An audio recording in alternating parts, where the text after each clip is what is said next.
Hello students, in this video I am going to explain the topic functions in C. Okay, so in C, functions is the most important topic. So function can be defined as a subprogram or set of statements which can be used to perform one specific task. So here a function is simply, it can be defined as a subprogram which is derived from a large program. So, or we can define it as a set of statements or block of statements which can be used to perform only one specific task. So, always a function is a program which can perform the given task only. Okay. So, here you can observe here, this is a program, this is the original program here, and this program, I am dividing this program into three subprograms. So, these three subprograms are known as functions here.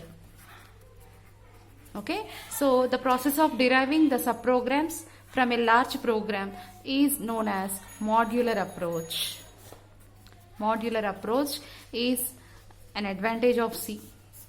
Okay, this is very important feature of C, modular approach. So by using functions only we can implement modular approach in C language. So we'll discuss in detail about functions in the continuous topic.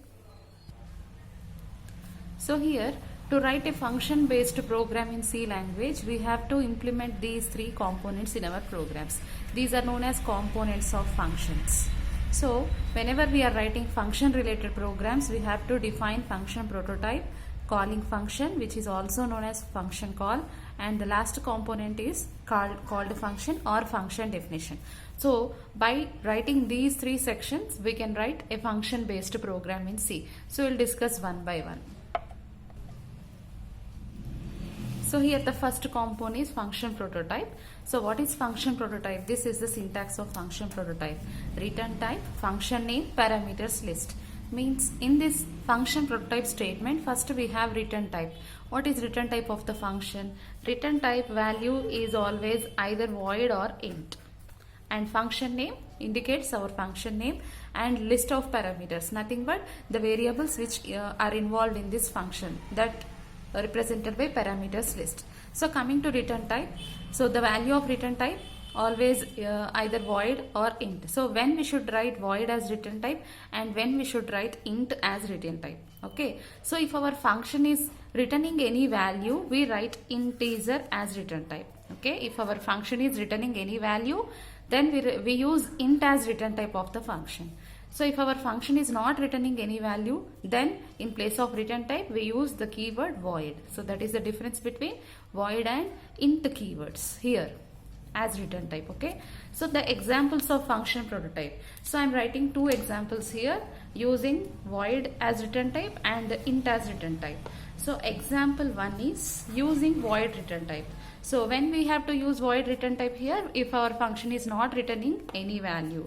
So suppose void display is the function name, and just a parenthesis, open close parenthesis is there. So void is the return type, display is our function name.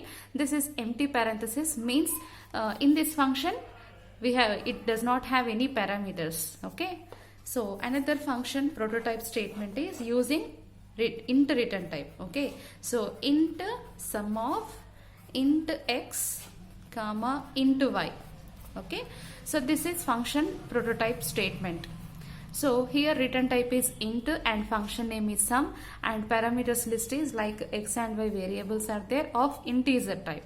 So these two are function prototype statements examples. Okay, so in our programs where we should write function prototype statement, that is our next point. Okay, so always we write function prototype statement above the main. Okay, above the main function we can write function prototype statements. So by executing this function prototype statement, compiler will know about the details of the function. What is the return type of the function, what is the name of the function, and what are the parameters in this function. So these basic details compiler can understand by using this function prototype statement.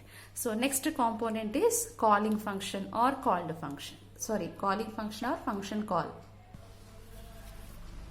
So another type is calling function. The next component is calling function. So in previous case, in function prototype, we have declared two types of functions, that is display and sum. Okay, so now we are coming to calling function. Okay, so what is the purpose of writing calling function here? Calling function means it calls the function, it calls the actual function in our program. Okay, so how to write calling function statement? It does not have any return type, so directly by using the function name we can call the function. So same examples I am taking means same function names. So what is our function name? First function name is display, which I have written in the function prototype statement. Okay, so display is our first function, and another function is what? Sum. But sum is a function here, and it is having two parameters, x and y of integer variables, integer data type, right? So through the function call we have to pass values for x and y. Through the function call we have to pass x and y values, any two integer values we can pass. So this is what calling function of display function, and this is calling function of sum function, right? So by calling function statement only we can call the next component of the functions, that is called function. So let us have a look on called function. So how to write called function? The syntax is like this: return type, function name, and parameters list if there are. Okay, and next write some statements related to function. This is the syntax. So actually called function is the important block, because in this called function only we can write the actual statements of our function. If display is our function, so for what purpose we are creating this function? So that actual statements will be written in this called function block. So this contains always the actual statements of the function. So we are taking the same examples here. So example 1 I am writing. Okay, so first example is what? Void. What is the return type of void? We discussed in prototype already. So void is the return type, and function name is display. Okay, and here in function prototype statement, display is a function, and it does not have any parameters, right? So the same thing we should maintain in called function block also. Okay, if there are any parameters, yes, we should mention here also. Open and write some statements. That's it. That is the called function of display function. And another example we have like sum.